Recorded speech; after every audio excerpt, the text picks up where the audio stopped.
Bonjour, bienvenue de nouveau dans cette série sur le cancer. Aujourd'hui, nous allons parler du fait de ralentir. Donc pourquoi ralentir? Parce que notre mode de vie va à 100 à l'heure, notre monde va à 100 à l'heure. On nous incite à toujours pousser notre organisme de plus en plus loin. Et le problème, c'est que notre organisme a des limites. Et ces limites, elles sont dictées par les lois naturelles, les lois de la physique et de la biologie. Et notre corps, d'une manière ou d'une autre, nous rappelle à l'ordre, systématiquement. Je vais reprendre une phrase de David Sarran-Schreiber, qui a beaucoup fait pour démystifier un peu le cancer et mettre en avant le fait qu'on pouvait agir dessus pour faire de la prévention, pour essayer de guérir réellement, pour accompagner justement aussi l'aspect de soins, la thérapeutique, qu'elle soit chirurgicale, médicamenteuse, avec des méthodes naturelles. En tout cas, on peut agir dessus par notre comportement, par notre mode de vie. Et c'est très important parce que donc David Sarran-Schreiber disait que dans tous les cas, c'est la biologie qui a toujours raison. Et c'est très pertinent parce que si vous faites des choses favorables, la biologie va faire en sorte de vous maintenir le plus possible dans un état de santé favorable. Si vous avez des comportements qui sont défavorables, trop par rapport à ce que peut tolérer votre corps, vous allez basculer vers un état de santé précaire et vers la maladie, et éventuellement, dans le cas de cancer, la maladie grave. Alors concrètement, qu'est-ce que veut dire ralentir? Parce que je veux vous parler de ralentir aujourd'hui. Ralentir, c'est être plus à l'écoute de son corps. C'est accepter de ne pas se suralimenter en permanence. Donc ne pas se suralimenter en permanence, ça peut être déjà de faire des petites phases d'alimentation allégée. Donc alimentation allégée, je vais vous dire un truc tout bête sans vous parler de jeûne ou de choses qui peuvent vous faire peur. Imaginez ce que pourrait représenter le carême. Le carême, alors là je parle de choses, certes, vous allez dire le carême c'est religieux, je suis pas croyant, ou alors moi je suis musulman, moi c'est pas le carême, surtout pas le carême. Alors peut-être que le terme carême n'est pas approprié, mais on va dire cette forme d'alimentation allégée que devrait représenter le carême, mais également le ramadan, ou d'autres formes de jeûne, ce qu'on appelait jeûne communément avant, tout simplement, c'est des périodes où on devrait alléger l'alimentation, où pendant une semaine, 2 semaines, 3 semaines, on ne devrait pas consommer d'aliments riches en protéines, ou en tout cas, si on parle d'aliments riches en protéines, pas de viande, pas de poisson, pas d'œufs, pas de produits laitiers. On devrait limiter les corps gras, donc éviter au maximum les corps gras manufacturés, donc les huiles, le beurre, la crème. On devrait également éviter les produits manufacturés d'une manière générale, donc tout ce qui est sucrerie. On devrait éviter pendant cette période-là également l'alcool. Donc pour certaines personnes, ça va paraître très restrictif là ce que je viens de vous dire. Mais ça permet à votre corps de ralentir. La dernière vidéo, j'ai parlé de la pression métabolique.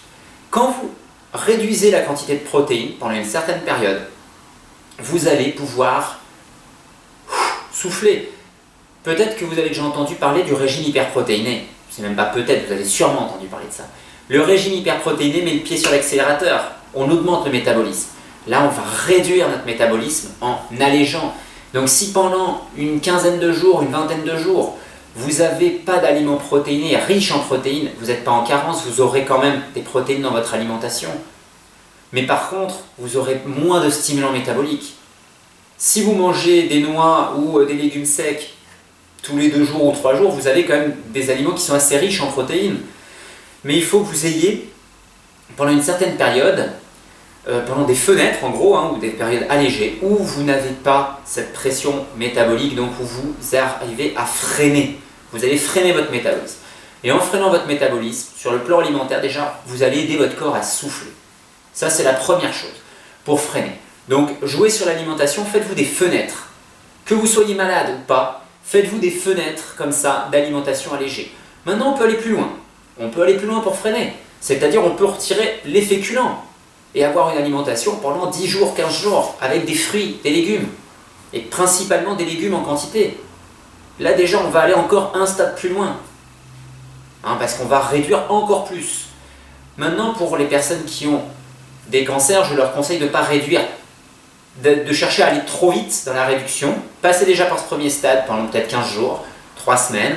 Si vous voulez réduire un stade intermédiaire entre l'alimentation, la première alimentation allégée et l'alimentation fruits et légumes, vous pouvez passer dans une alimentation de transition où vous allez avoir un peu de féculents, mais que du légume féculent, de la patate douce. La patate douce, c'est quelque chose d'excellent. Et ça va réduire encore le métabolisme, ça va faire un palier intermédiaire. Donc ça, c'est sur le plan alimentaire. Donc là, souvenez-vous, si vous avez pris des notes dans les premières vidéos où je vous ai demandé de noter ce que vous avaliez, là, ça vous permet de prendre conscience que dans certains moments, vous pouvez faire des fenêtres et améliorer la situation en laissant votre corps souffler, en lui permettant un peu de réduire cette pression, cette stimulation permanente, le fait de vivre à 100 à l'heure. Ensuite, qu'est-ce qu'on peut faire également? Eh bien, le sommeil. Dormez un peu plus peut-être. Faites-vous des périodes aussi où vous dormez un peu plus, où vous reposez un peu plus. Acceptez de le faire. C'est pas toujours évident, mais acceptez de le faire. On y reviendra par la suite dans cette notion d'acceptation pour faire les choses. Et puis après, là de la même manière, on est sur le stress, hein, j'avais abordé le stress. Et bien peut-être apprenez à faire un peu de relaxation, du yoga, ou même je vais vous dire, une chose qui peut marcher super bien, c'est la méditation pleine conscience. Même si vous en faites que tous les jours 10 minutes, je peux vous garantir que ça va vous aider. Alors j'en reparlerai dans une autre vidéo, mais si ça vous intéresse, cherchez sur internet, dans des livres, il y a beaucoup de choses là-dessus et ça vous aidera énormément. Il y a d'autres choses qu'on pourrait faire pour ralentir. Mais ça déjà, ça va vous aider. Hein. La respiration également, hein, important pour l'oxygénation et la régulation du stress, donc ralentir. Donc je vais m'arrêter là pour cette vidéo parce que le but c'est que ce soit des vidéos assez courtes.